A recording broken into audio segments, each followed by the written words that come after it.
তফসিল ঘোষণার পরে ওসমান হাদির ওপর হামলার ঘটনায় উদ্বেগ জানিয়েছে নির্বাচন কমিশন। তবে ভোট বানচালে নাশকতাকারীদের উদ্দেশ্য সফল হতে দেয়া হবে না, নির্দিষ্ট সময়েই হবে নির্বাচন, দৃঢ়ভাবে জানিয়েছেন কমিশনার আবুল ফাজল মোহাম্মদ সানাউল্লাহ।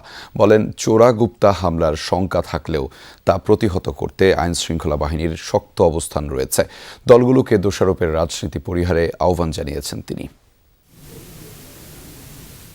শুক্রবার ঢাকা ৮ আসনের সম্ভাব্য প্রার্থী ওসমান হাদির উপর হামলার ঘটনা ঘটে। বিষয়টিকে গুরুত্ব দিয়ে রোববার বিকেলে আইনশৃঙ্খলা বাহিনী ও স্বরাষ্ট্র মন্ত্রণালয়ের প্রতিনিধির সাথে বৈঠক করে নির্বাচন কমিশন। বৈঠকে উদ্বেগ জানান প্রধান নির্বাচন কমিশনার।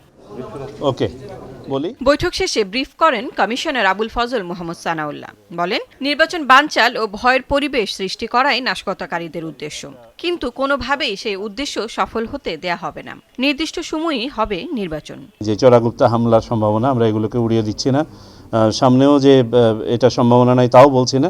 এই ধরনের হামলার ঘটনার পুনরাবৃত্তি না ঘটে বা এগুলো যাতে কঠোর হস্তে দমন করা হয়, যদি ঘটার সে ধরনের ঘটনা ঘটে, যারাই এই নির্বাচনকে বানচাল করার, প্রতিহত করার বা ক্ষতিগ্রস্ত করার কোনো চেষ্টা করবেন তারা ব্যর্থ হবেন এবং যেখানে যতটুকু দৃঢ় হওয়া প্রয়োজন সকল বাহিনী ততটুকু দৃঢ় হবে।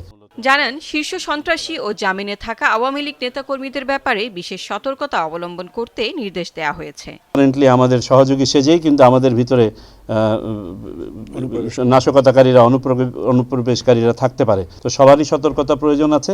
আর একটা বিষয় আলোচনায় এসছে যে বিভিন্ন বিশেষ করে রাজনৈতিক দলগুলো একে অপরকে দোষারোপ করে থাকেন এবং এই সুযোগে আপনার সন্ত্রাসীরা বা নাশকতাকারীরা যেন কোনো না পায়, ছাড় না পায়, সুযোগ না পায়। প্রার্থীরা অস্ত্র নিতে পারবে, স্বরাষ্ট্র উপদেষ্টার এমন বক্তব্যের বিষয়ে জানতে চাইলে কমিশনার বলেন, আলোচনা না হলেও ভেবে দেখবে ইসি। প্রার্থীরা অস্ত্র নিয়ে কি প্রার্থী নিজেকে পারবেন ওইভাবে করতে? আমরা এটা নিয়ে ভেবে দেখব। মাননীয় স্বরাষ্ট্র উপদেষ্টা কি বলেছেন, কোন প্রেক্ষাপটে বলেছেন, আলোচনা করে দেখি। লাভলি বিথি, যমুনা নিউজ, ঢাকা।